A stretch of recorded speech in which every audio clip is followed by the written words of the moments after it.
ಮುಂದಿನ ದಿವಸ ವೃತ್ರಾಸುರನ ಸಂಹಾರ ಆಯಿತು.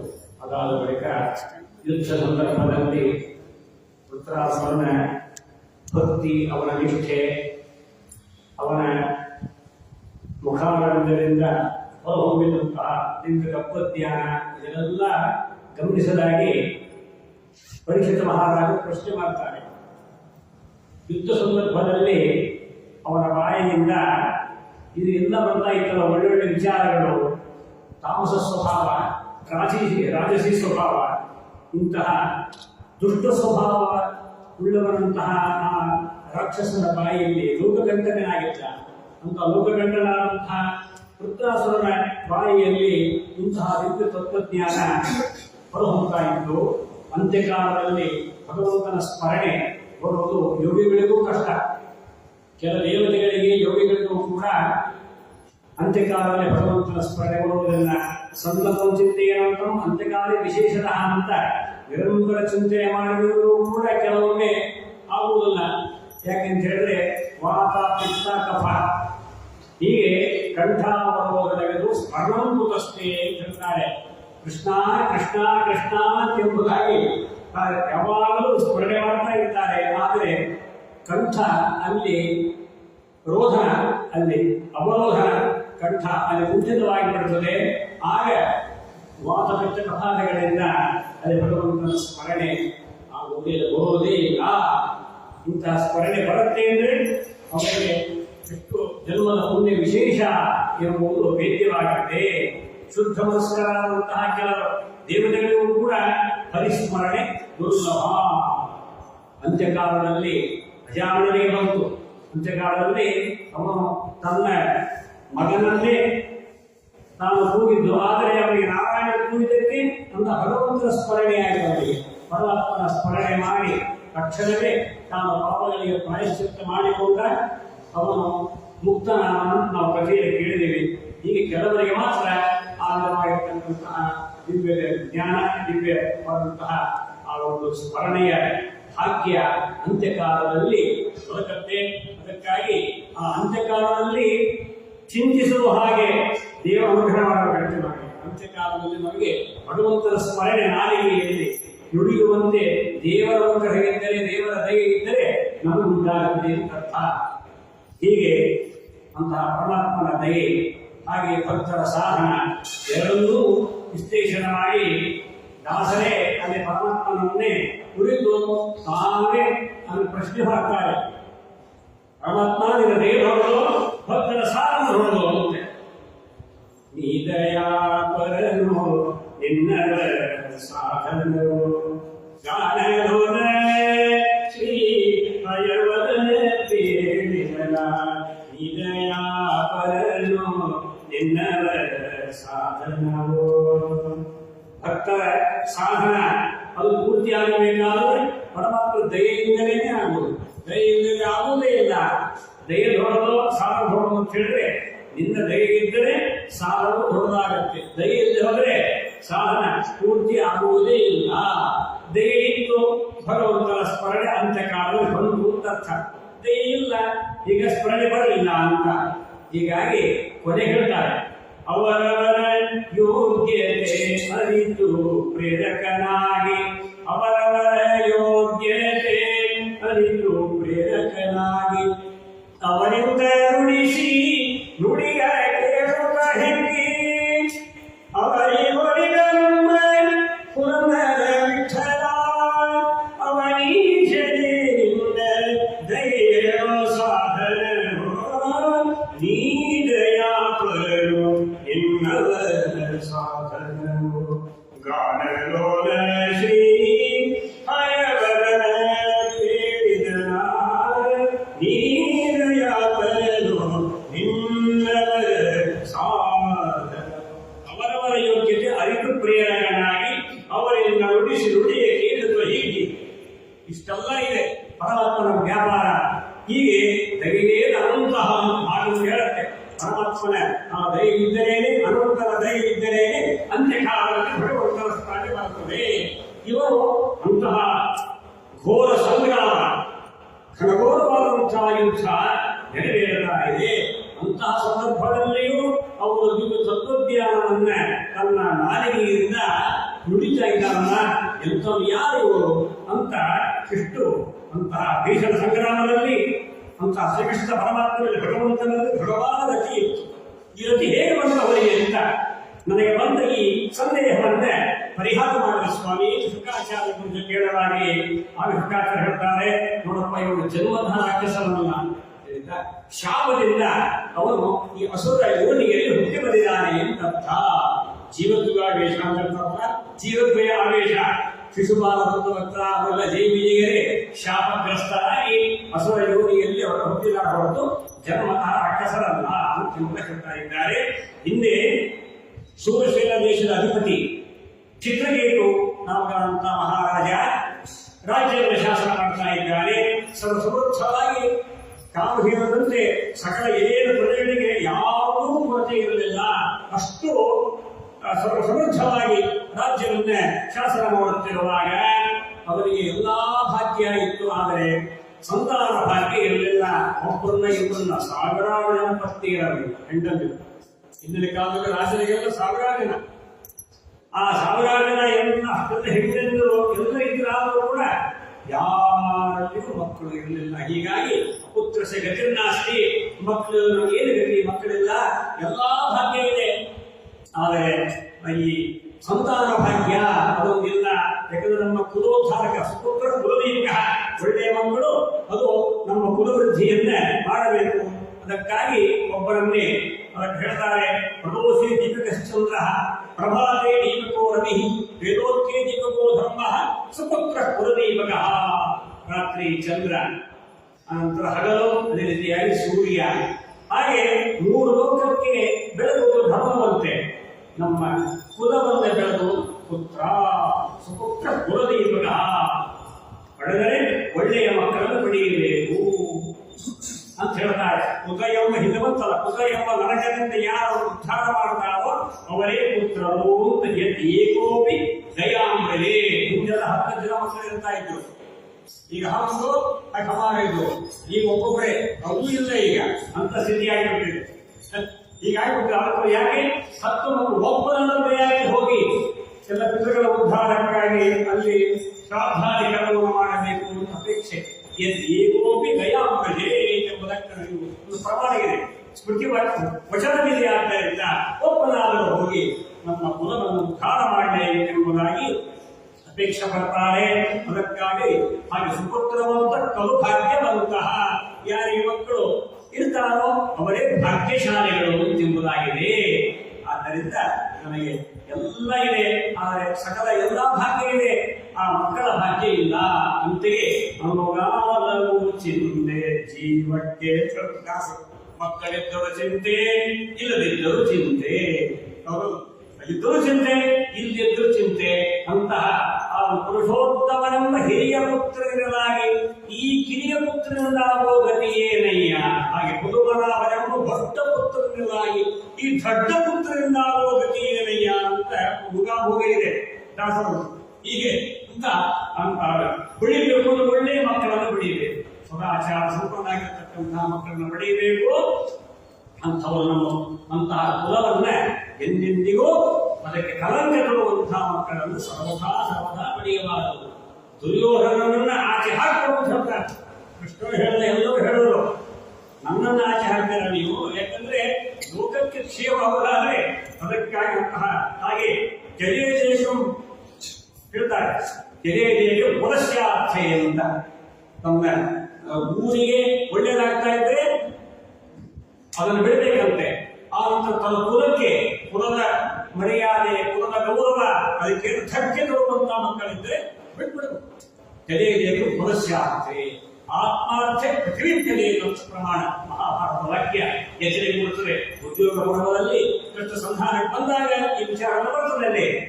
ಆಗ ಅಂತ ದುರ್ಯೋಧನನ್ನ ಬಂಧಿಸಿಡು, ಇಲ್ಲಾಂದ್ರೆ ಅವನನ್ನ ತೆಗೆದುಹಾಕುವನ್ನ.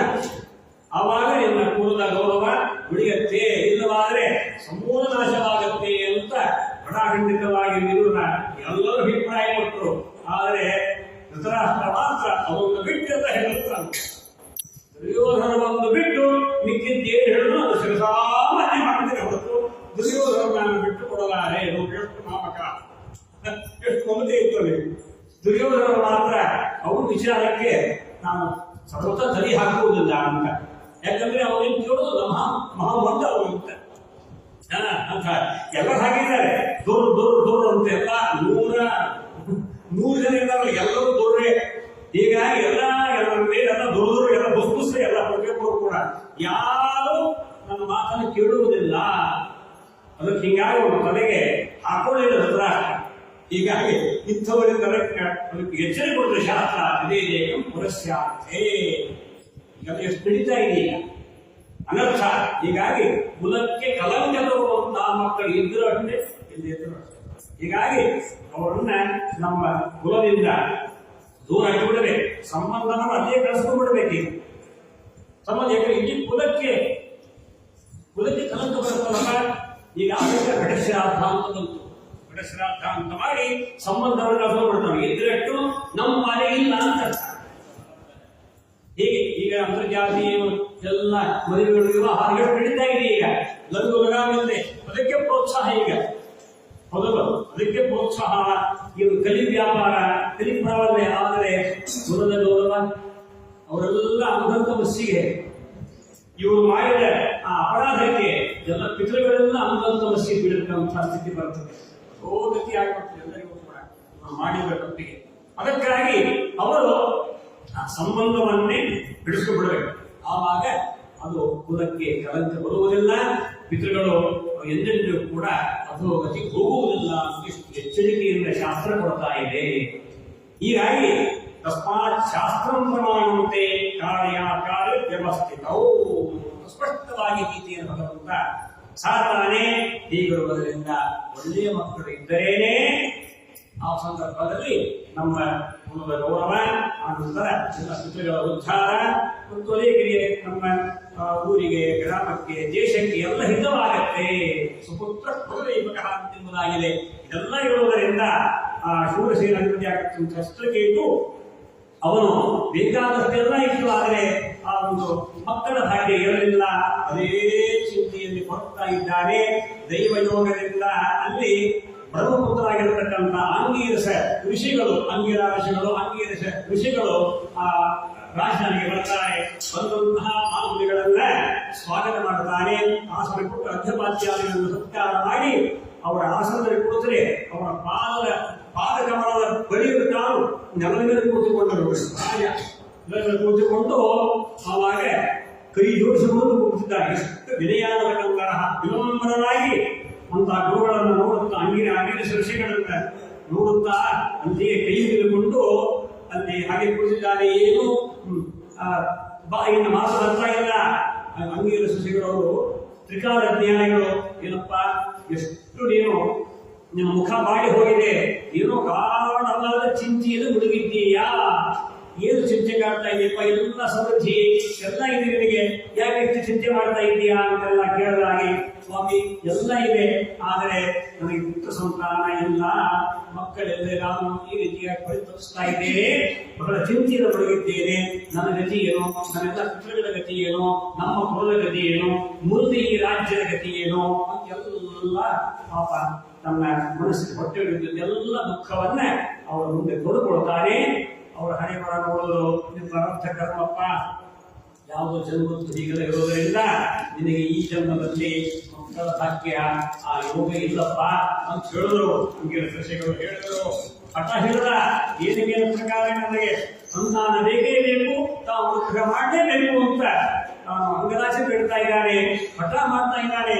ಆಯ್ತು, ದೈವಿಚ್ಛೆಯಂತೆ ಪ್ರಾರ್ಥನೆ ಮಾಡುವಂತ ಅಲ್ಲಿ ಪುತ್ರೇಷ್ಠಿ ಯಾಗವನ್ನ ಅಸ್ವಸ್ಥವಾಗಿರ್ತಕ್ಕಂಥ ಪುತ್ರೇಷ್ಠಿ ಯಾಗವನ್ನು ಮಾಡಿಸ್ತಾರಂತೆ.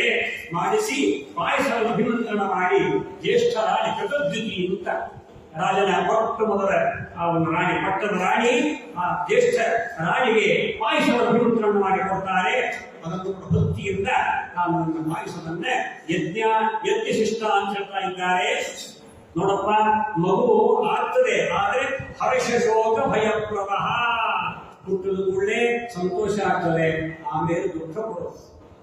ಮೊದಲು ಸುಖ ಕೊಡ್ತಾನೆ, ಆಮೇಲೆ ದುಃಖ ಕೊಡ್ತಾನೆ.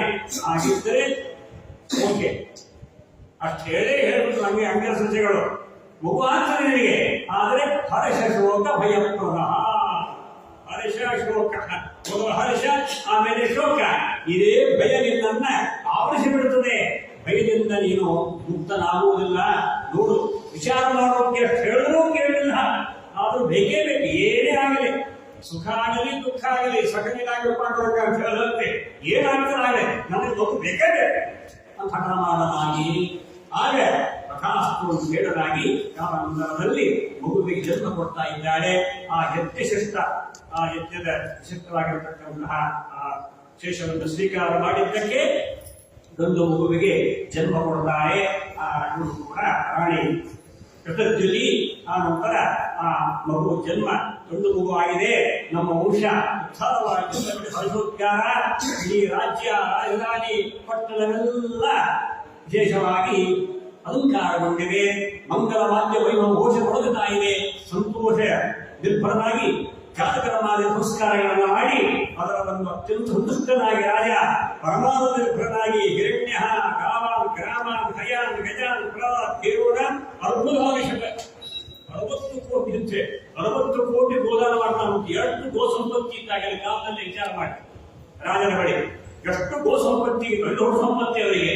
ಹೀಗಾಗಿ ಆ ವಿಧವಾಗಿರತಕ್ಕಂತಹ ವಸ್ತ್ರ, ಅದೇ ರೀತಿಯಾಗಿ ಭೂದಾನ, ಭೂಮಿ ನಿರ್ಮಿಸುವಂತಹ ಏನ್ ಬೇಕು ಎಲ್ಲ ಭೂದಾನ, ಅದೇ ರೀತಿ ಸುವರ್ಣ, ಹಿರಣ್ಯ ಎಲ್ಲವನ್ನು ಕೂಡ ಬೇಗ ಸಿದ್ಧರಾಗಿ ದಾನ ಮಾಡ್ತಕ್ಕಂಥ ಮಹಾರಾಜ.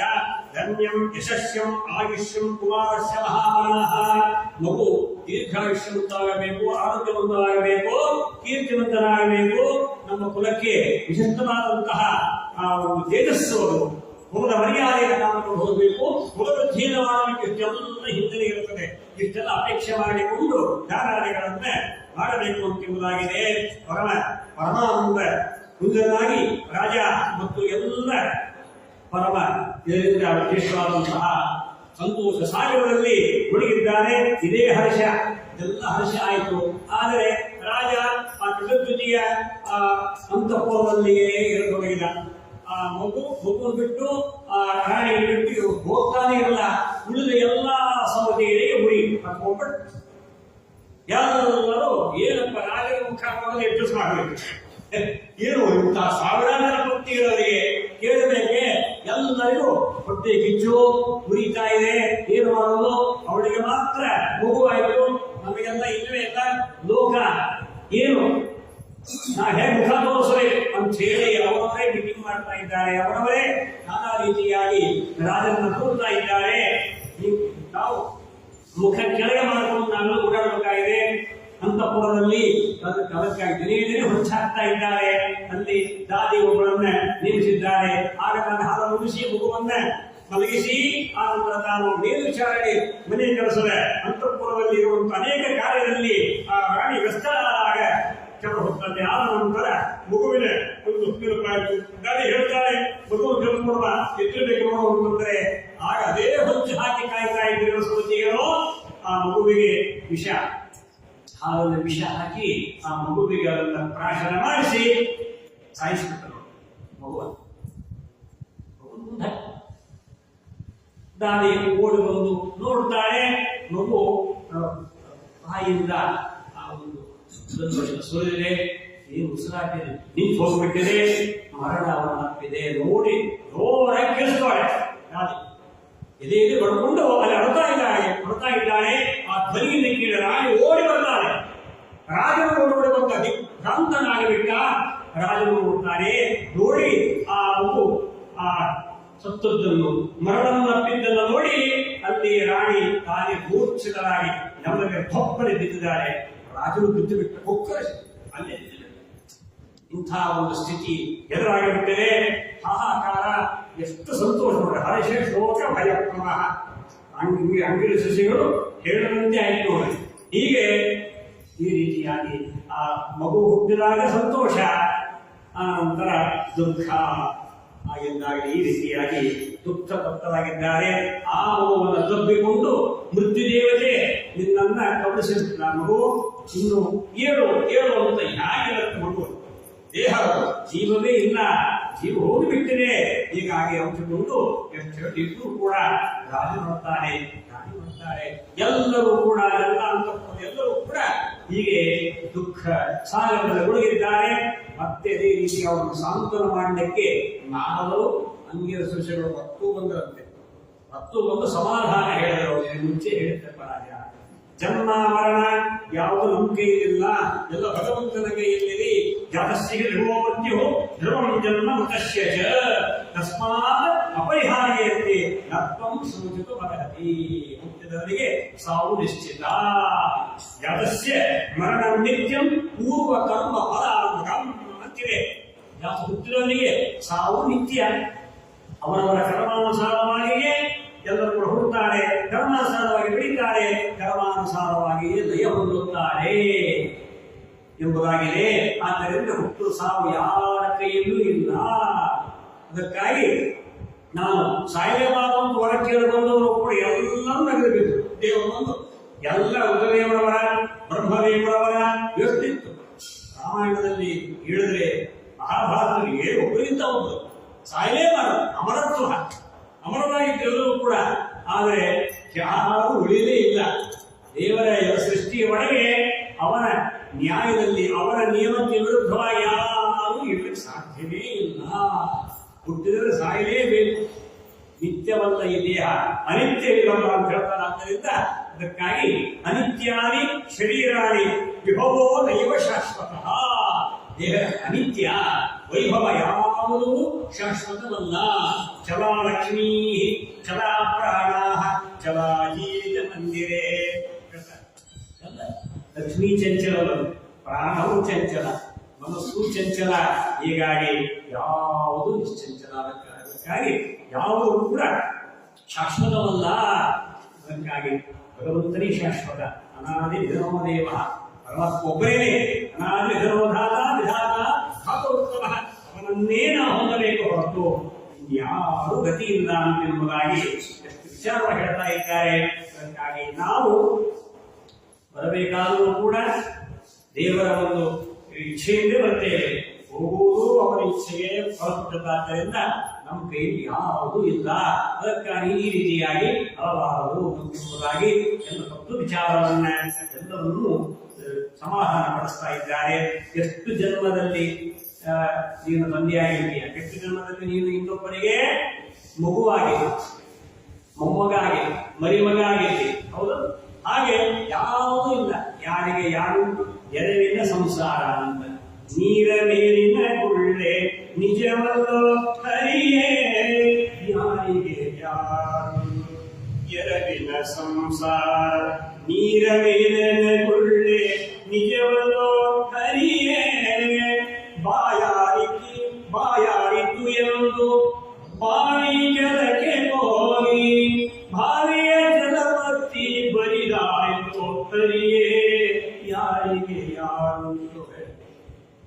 ಅಡವಿಯೊಳು ಮನೆ ಮಾಡಿ ಗಿಡಕ್ಕೆ ತೊಟ್ಟಿಲ ಕಟ್ಟಿ, ಅಡವಿಯೊಳು ಮನೆ ಮಾಡಿ ಗಿಡಕ್ಕೆ ತೊಟ್ಟಿಲು ಕಟ್ಟಿ, ಒಡನೆ ಆ ಶಿಶು ಮಾಯವಾಯಿತು ಹರಿಯೇ. ಯಾರಿಗೆ ಯಾರುಂಟು ಎರವಿನ ಸಂಸಾರ, ನೀರ ಮೇಲನಗುಳ್ಳೆ ನಿಜವಲ್ಲು ಹರಿಯೇ. ಯಾರಿಗೆ ಯಾರು ಹೀಗೆ ಯಾರಿಗೆ ಯಾರು ಎರವಿನ ಸಂಸಾರ, ನಿಶ್ಚಯ ಭಾಗ್ಯ ಯಾರಿಗೂ ಸ್ಥಿರವಲ್ಲ, ನಿಶ್ಚಯ ಬೆಚ್ಚರಿಕೆ. ಹೀಗೆ ಯಾವುದು ಶಾಶ್ವತವಲ್ಲ. ಇದರಿಂದ ಈ ಪ್ರಕಾರವಾಗಿ ನೀನು ದುಃಖ ಪಟ್ಟರೆ ಎಷ್ಟು ಹತ್ತರೂ ಕೂಡ ಯಾವುದು ಹೋಗಲ್ಲ. ನಿನ್ನ ಕಣ್ಣು ಆ ಮೃತವಾದಂತಹ ಆ ದೇಹ ಅದು ನಿರ್ಜೀವ, ನಿನ್ನ ಕಣ್ಣು ಉಳಿಸ್ತಾ ಇದೆ, ಅದು ಯಾಕರ್ತಾ ಇದ್ದೇನೆ ಅಂತ ಹೇಳಿ ಯಾವ ರೀತಿಯ ತಿಥಿಗೆ ಮತ್ತು ತನ್ನ ಸಹೋದರನ ಹಿರಣ್ಯಾಕ್ಷನ ಪತ್ನಿ ಅವರ ಪರಿವಾರಕ್ಕೆಲ್ಲ ಹಿರಣ್ಯಕಶಿಪು ಸಾಂತ್ವನ ಹೇಳ್ತಾ ಇದ್ದಾನೆ. ಅಂತನ ಒಂದು ಆ ದೇಶದ ಅಧಿಪತಿಯ ವಿಶೀರ್ಣ ದೇಶದ ಅಧಿಪತಿಯ ಆ ರಾಜನ ಕಥೆಯನ್ನು ಹೇಳುತ್ತಾ ಸಾಂತ್ವನ ಮಾಡ್ತಾನೆ ಹಿರಣ್ಯಕಶಿಪು. ಹಾಗೆ ಇಲ್ಲಿ ಆಜ್ಞೆಯ ಸಚಿವರು ನಾರದರು ಒಳ್ಳೊಳ್ಳೆ ಹಿತವಾಕ್ಯಗಳಿಂದ ರಾಜನಿಗೆ ಅವನೆಲ್ಲ ಪರಿವಾರಕ್ಕೆಲ್ಲ ಒಳ್ಳೆಯ ಸಾಂತ್ವನವನ್ನ ಹೇಳ್ತಾರೆ. ದುಃಖವನ್ನು ಬಿಡಪ್ಪ, ನೀನು ಇಷ್ಟೆಲ್ಲ ಬಿಡದೆ ಹೋಗಬೇಕಾದ್ರೆ ನೀನು ಅಪೇಕ್ಷೆ ಪಟ್ಟರೆ ಆ ಜೀವನನ್ನ ಮತ್ತೆ ಕಲಿಸ್ತೀನಿ, ನಾನು ಮತ್ತೆ ಕಲಿಸ್ತೀನಿ ನೋಡು, ಏನು ಹೇಗೆ ಬೇಕು ಅಂತ ಹಠ ಹೇಳ್ತಾನೆ. ಮಾಡಿ ಸ್ವಾಮಿ, ನಾವು ಮಹಾತಪಸ್ವಿಗಳು, ನಿಮ್ಮನ್ನು ನಾನು ಅನ್ಯವಾಗಿ ನಂಬಿದ್ದೇನೆ, ನೀವೆಲ್ಲ ಪರಮಾತ್ಮ ಅನುಗ್ರಹದಿಂದ ನೀವು ಕೇವಲ ಅಭಿಮಂತ್ರಣ ಮಾಡಿಕೊಂಡಂತಹ ಪಾಯಸದಿಂದಲೇ ನಮಗೆ ಒಳ್ಳೆ ಸಂತಾನವಾಗಿರೋದು ಬೆಳಕ, ಮತ್ತು ನಿಮ್ಮಲ್ಲಿ ಆ ಸಾಮರ್ಥ್ಯ ಇದ್ದೇ ಇದೆ. ಅದಕ್ಕಾಗಿ ಹಾಗೆ ಮತ್ತೆ ನನಗೆ ಈ ಮಗು ಬೇಕೇ ಬೇಕು, ಮತ್ತೆ ಇದನ್ನ ನೀವು ಭಕ್ತಿಸಿರಿ, ಇದಕ್ಕೆ ಪ್ರಾರಂಭ ಮಾಡಿ, ನಿಮ್ಮಲ್ಲಿ ಸಾಮರ್ಥ್ಯ ಇದೆ, ಮಂತ್ರ ಶಕ್ತಿ ಇದೆ ಅಂತ ಹಠ ಹೇಳ್ತಾನ. ಆಯ್ತಪ್ಪ ಅಂತ ಹೇಳಿ ನಾರಾಯಣ ನೋಡಿ ಭೋಜಂತೋ ಬಾಯಿ ಜೀವ, ನಿನ್ನ ತಂದೆ ತಾಯಿಯ ಕಣ್ಣುಗಳು ಸ್ವಲ್ಪ ಕಣ್ಣೀರು ಹಾಕ್ತಾ ಇದ್ದಾರೆ, ನೀನು ಬಂದು ಈ ದೇಹದೊಳಗೆ ನೀನು ಬಂದು ಕುಳಿತುವಪ್ಪ, ಅವನಿಗೆ ಸಮಾಧಾನ ಕೊಡು, ನೀನು ಸಾಂತ್ವನ ಕೊಡು. ಇಷ್ಟು ದಿವಸ ಮಕ್ಕಳೆಲ್ಲ ಅಂತ ಒಟ್ಟು ಹೇಳ್ತಾ ಇದ್ರು, ಈಗ ತಾನೇ ನೀನು ಕಣ್ಣು ತೆರೆದು ಮತ್ತೆ ಕಣ್ಣು ಮುಚ್ಚಿಬಿಟ್ಟಿಲ್ಲಪ್ಪ, ಈ ತಾನೇ ಕಣ್ಣು ತೆಗೆದಿದ್ದೀಯ, ತಕ್ಷಣ ಕಣ್ಣು ಮುಚ್ಚಿದ್ರೆ ಹೇಗೆ ಬರುತ್ತಪ್ಪ ಅಂತಂದ್ರೆ ಆ ಜೀವ ಹೇಳುದು, ನಾನು ಬರ್ಬೇಕಾ, ಸರ್ವಥಾ ಬರಬಾರ್ದು ಅದು ಹೇಳ್ಬಿಡ್ತು. ನಾನೇ ಬರಲಿ, ಇವ್ರು ಯಾರು ತಂದೆ, ಇವ್ರು ಯಾರ ತಾಯಿ, ಆವಜನುಮನ ತಂದೆ, ಆವಜನುಮನ ತಾಯಿ,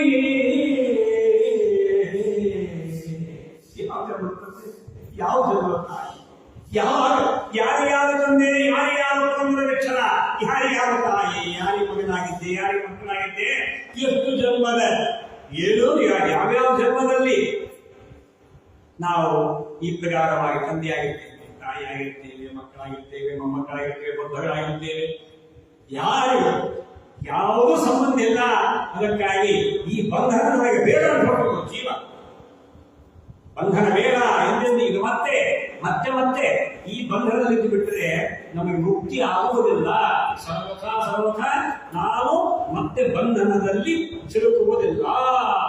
ಇದು ನಶ್ವರ ದೇಹ, ಇದು ಅನಿತ್ಯವಾದದ್ದು. ಇದು ಏನು ಮನುಜ ಶರೀರವಿದೇನು ಸುಖ, ಮನುಜ ಶರೀರವಿದೇನು ಸುಖ, ಇದು ನೆನೆದರೆ ಘೋರ ಇದೇನು ಸುಖ, ಮನುಜ ಶರೀರವಿದೇನು ಸುಖ. ಮಲಮೂತ್ರ ಆ ಒಂದು ಇದರಲ್ಲಿ ಬಿದ್ದು ಕೆಸರಿನೊಳಗೆ ಬಿದ್ದು ಒದ್ದಾಡುವಂತ ನಿಮಿಲಿ ಒದ್ದಾಡುವಂತಹದ್ದು, ಇಂಥದ್ದು ಬೇಕೆ ಘೋರವಾಗತಕ್ಕಂತಹ ಈ ಒಂದು ಕರ್ಮ, ಇದು ಘೋರ ಕರ್ಮ, ಇದು ಅನುಭವಿಸಲಿಕ್ಕೆ ಇಂತಹ ಒಂದು ಜನ್ಮ ಬೇಕೆ, ದೇಹ ಬೇಡ. ಈ ಸರ್ವಥಾ ಈ ದೇಹದೊಳಗೆ ನಾನು ಸರ್ವಥಾ ಪ್ರವೇಶ ಮಾಡುವುದಿಲ್ಲ, ನನಗೆ ಸಂಸಾರವೇ ಬೇಡ. ಎಲ್ಲ ಸಂಸಾರಿಗಳಿಗೆ ನೀವು ಸೃಷ್ಟಿ ಮಾಡಿ ಬ್ರಹ್ಮದೇವರು ಅವರೆಲ್ಲ ಮನಸ್ಸಿನ ಸೃಷ್ಟಿ ಮಾಡಿ ಭಗವಂತನ ಆಜ್ಞೆ ಮಾಡ್ತಾರೆ.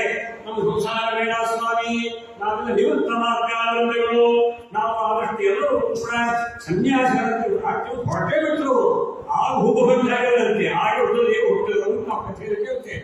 ಹೀಗಾಗಿ ಸಂಸಾರ ಎಂಥ ಜೀವಗಳು ಸುಜೀವಿ, ನಾನು ಈ ದೇಹ ಇದನ್ನು ನಾನು ಸರ್ವಥಾ ಬರುವುದಿಲ್ಲ ಖಂಡಿತ ಹೇಳು. ಇವನು ಆಗ್ತಾರೆ ಬರ್ತೀನಿ ನಾನು ಸಾಧ್ಯವಿಲ್ಲ, ನಾನು ಬಂದು ನಾನು ಹೋಗಲೇ ಮುಂದೆ ನನಗೂ ತಪ್ಪಿದ್ದಲ್ಲ ಇದು, ನಾನೇ ಬಂದೆ ದೇಹದೊಳಗಿದ್ದೆ, ಆದರೆ ದೇಹ ಶಾಶ್ವತ ನನಗೂ ಎಲ್ಲ ಕಟ್ಟಿಟ್ಟಿದ್ದೆ, ಕಟ್ಟಿಟ್ಟು ಬುದ್ಧಿ ನಾನು ಸುಖ ದುಃಖ ಸರಿಯಾಗಿರುತ್ತೋ ಲಾಭ ಲಾಭವೇ ಯಾರೇವು ನನಗೂ ಸುಖ ಆಗತ್ತೆ ದುಃಖ ಆಗತ್ತೆ, ಎಲ್ಲ ಜೀವವಾಗಿರ್ತಕ್ಕಂಥ ಎಲ್ಲ ಸಂಪತ್ತಿ ಅರವಟ್ಟಿಗೆ ಸಂಸಾರ ಎಲ್ಲ ದೊಡ್ಡ ಪ್ರವಾಹದಲ್ಲಿ ಎಲ್ಲ ಕೊಚ್ಕೊಂಡು ಹೋಗುತ್ತೆ ನೋಡ್ರಿ, ಎಲ್ಲ ಕೊಚ್ಕೊಂಡು ಹೋಗ್ಬಿಡ್ತದೆ. ಹಾಗೆ ಎಲ್ಲ ಯಾವುದು ಶಾಶ್ವತವಲ್ಲ. ಅರ್ಥವ್ಯಾರಿಗೆ ಪುತ್ರರಾರಿಗೆ ಮಿತ್ರ ಬಾಂಧವರ್ಯಾರಿಗೆ ಕರ್ತೃ ಯಮರು ಎಳೆದು ಒಯ್ಯುವಾಗ ಅರ್ಥ ಪುತ್ರರು ಕಾಯರೆ ಮಂಚವಾರದು ಮಡಲಿ ಮಾರಲು ಕಂಚು ಕನ್ನಡಿ ಮಾರಲು ಸಂಚಿತಾರ್ಥದ ದ್ರವ್ಯ ಮಾರಲು ಮುಂಚೆ ಮಾಡಿ ಧರ್ಮವಾ ಗೋವಿಂದ ನಮೋ ಗೋವಿಂದ ನಮೋ ಗೋವಿಂದ ನಾರಾಯಣ ಗೋವರ್ಧನಗಿರಿಯಲ್ಲಿನ ಗೋವಿಂದ ನಮ್ಮ ರಕ್ಷಿಸೋ. ಅರ್ಥಯಾರಿಗೆ ಪುತ್ರರಾರಿಗೆ ಮಿತ್ರ ಬಾಂಧವರ ಯಾರಿಗೆ ಶಾಶ್ವತವಲ್ಲ ಅಂತ ಸ್ಪಷ್ಟವಾಗಿ ಆ ಜೀವ ಹೇಳಿಸ್ಕೊಂಡು, ಆ ಜೀವನಿಂದಲೇ ಈ ರಾಜನಿಗೆ ತಂದೆಯಾದ ರಾಜನಿಗೆ ವೈರಾಗ್ಯವನ್ನ ಅಭಿಸಿಕೊಳ್ತಾರೆ. ನಾರದರು ಅದಕ್ಕಾಗಿ ನಾರದರೆಂದರೆ ನಾರದರ ಶುದ್ಧ ಜ್ಞಾನವನ್ನ ಭಕ್ತಿಯನ್ನ ಎಲ್ಲವನ್ನು ವೈರಾಗ್ಯವನ್ನು ಕೂಡ ನಮ್ಮ ವಿಗ್ರಹ ಮಾಡ್ತಾರೆ ನಾರದರು ಅಂತ ಅರ್ಥ. ನಮ್ಮ ಜೀವನ ಜನ್ಮವನ್ನೇ ಸಾರ್ಥಕ ಮಾಡಿಬಿಡ್ತಾರೆ. ಅದಕ್ಕಾಗಿ ಸತ್ಸಂಗತಿ ಸೇವದಲ್ಲಿ ರಣ ಸತ್ಸಂಗದಲ್ಲಿರಬೇಕು. ಯಾವಾಗಲೂ ಸತ್ಯದ ಸಂಘದಿಂದ ಪರಮಲಾಭವಾಗುತ್ತದೆ. ಇದೇ ಸಾಕ್ಷಿ. ಆಂಗೀರಿಸ ಋಷಿಗಳು ನಾರದರ ಸಂಘ ಮಾಡಿದ ಇವು ಚಿತ್ರಕೇತು ರಾಯ ನೋಡ್ರಿ, ಆ ಸಂಘದಿಂದಲೇ ಅವನಿಗೆ ವೈರಾಗ್ಯ ತತ್ವಜ್ಞಾನ. ಯಾಕಂದ್ರೆ ದುಃಖ ತಪ್ತನಾದವರಿಗೆ ಆ ಸಂದರ್ಭದಲ್ಲಿ ಏನು ತೋರಿಸುತ್ತದೆ ಪಾಪ, ಏನು ಹುಡುಗೇ ಇಲ್ಲ. ಆದರೆ ಅವರಿಗೆ ಸಾಂತ್ವನ ಹೀಗೆ ಮಾಡಬೇಕಂದ್ರೆ ಸಮಾಧಾನ ಹೀಗೆ ಕೊಡಬೇಕು. ಹೀಗೆ ಕೊಟ್ಟಾಗ ಅವರು ನಿಶ್ಚಿತವಾಗಿ ಕೂಡ ಅದರ ಆ ಒಂದು ತತ್ವಜ್ಞಾನದಿಂದ ದುಃಖ ಗಟ್ಟಿ ಬಿಡುತ್ತಾರೆ. ಅವರು ನಾನು ಸುಮ್ಮನೆ ಕಣ್ಣೀರು ಹಾಕ್ತಾ ಇದ್ದೇನೆ ವ್ಯರ್ಥ. ಯಾಕಂದ್ರೆ ಬಹುನಾಮಿ ಪ್ರಥಮ ಬಹುನಾಮಿ ಮಧ್ಯಮ ನಚಿಕೇತ ಹೇಳ್ತಾರೆ, ಏನ್ ನೀನು ನಮಗೆ ಯಮಂತೆ ಮೃತ್ಯುಂತೆಲ್ಲಾನಿ ಯಮನಿಗೆ ಕೊಟ್ಬಿಡ್ತೇನೆ ಅಂತ ಅವರಪ್ಪ ಶಾಪ ಕೊಟ್ಬಿಟ್ಟು ಅವರನ್ನ ಆಯ್ತು, ನನಗಿಂತ ಮೊದಲು 2 ಜನ ಹೋಗಿದ್ದಾರೆ, ಮತ್ತೆ ನನ್ನ ಮುಂದೆ ಕ್ಯೂ ಇದೆ, ಮೃತ್ಯು ಲೋಕಕ್ಕೆ ದೊಡ್ಡ ಕ್ಯೂ ಸರದ ಇದೆ, ಆ ಸರದ ಸಾಧನ ಮಧ್ಯ ಬಹುನಾಮಿ ಪ್ರಥಮ ಬಹುನಾಮಿ ಮಧ್ಯಮ. ರೋಮಾಂಚನ ಆಗುತ್ತೆ. ಕಾಟಕದಲ್ಲಿ ಅಂಶ ವಾಕ್ಯವಿದೆ. ಈ ರೀತಿ ಹೇಳಿರುವುದರಿಂದ ಏಕಕ್ಕೆ ಅವಶ್ಯವಾಗಿ ನಾನು ಸರ್ವತಾ ಹೇಳಿರುವುದಿಲ್ಲ. ಸರ್ವತಾ ಮರಣಕ್ಕೆ ಸರ್ವತಾ ಹೆದರಬಾರದಂತೆ. ಮರಣಕ್ಕೆ ನಾವೇನು ದೇವರ ಭಗವಂತನ ಸಾಧ್ಯನೇ ಇಲ್ಲ. ದೇಹ ಬಂದಿದೆ ಆದರೆ ಜೀವನಿತ್ಯ, ದೇಹ ನೀಡುವುದೇ. ಅದಕ್ಕಾಗಿ ಸರ್ವಥಾ ಮರಣಕ್ಕೆ ಅಂಜಬಾರದು. ದೊಡ್ಡ ಭಯ ಆದರೆ ದೊಡ್ಡ ಭೀತಿಯದು. ಸರ್ವತಾ ಅಂಜಬಾರದು ಅಂತ ಹೇಳ್ತಾ ಇದ್ದಾರೆ. ಹೀಗೆ ಆ ಮರಣ ಭಯ ಅದರಿಂದ ದೂರವಾಗಬೇಕು ಅಂತಹ ಆ ಜೀವ ಈ ಜೀವ ಈ ದೇಹದೋಡಿದ್ದು ಪದವೇನು. ಎಷ್ಟು ಪದ್ಯಗಳು ನಮಗೆ ದಾಸರ ಪದ್ಯಗಳು ಸಾಕಷ್ಟಿದೆ, ಸಾಕಷ್ಟು ಪದ್ಯಗಳಿದೆ ಬಗ್ಗೆ ವಿಶ್ಲೇಷಣೆ. ದೇಹದ ಬಗ್ಗೆ ಪದ್ಧತಿ ರೀತಿಯಾಗಿ ಸಾಧನದ ಬಗ್ಗೆ, ಆ ಜೀವನ ವಿಶಿಷ್ಟ ಸಾರ್ಥಕದ ಬಗ್ಗೆ, ಜೀವನ ಮುಕ್ತನಾಗುವ ಬಗ್ಗೆ ಎಂಥದ್ದು ಬೇಕಾಗುತ್ತೆ. ಹೀಗೆ ಇಂತಹ ವಿಶಿಷ್ಟವಾಗಿರತಕ್ಕಂತಹ ತತ್ವಜ್ಞಾನವನ್ನ ಆ ಜೀವನ ಮುಖದಿಂದಲೇ ಆ ಚಿತ್ರಕೇತ ರಾಜಿಗೆ ಪಕ್ಕದಿಂದಲೇ ಬುದ್ಧಿ ಕಳಿಸ್ಬೇಕು. ಹೀಗೆ ಆಗ ಅವನು ಕಲಿಬಡಿತಂತೆ, ನಾನು ವಿನಾಕಾರಣ ದುಃಖ ತಪ್ತನಾದೆ, ನಾವು ಕೂಡ ಹುಟ್ಟಿ ಬಂದವನೇ. ಅದಕ್ಕೆ ದಾಸ ಹೇಳ್ತಾರೆ, ನೀ ತಂದೆ ನಾ ಬಂದೆ, ನೀಯನ್ನ ತಂದೆ ನೀ ಕಂದೆ, ನೀ ತಂದೆ ನಾ ಬಂದೆ. ಒಂದಲ್ಲ ಎರಡಲ್ಲ ಮೂರಲ್ಲ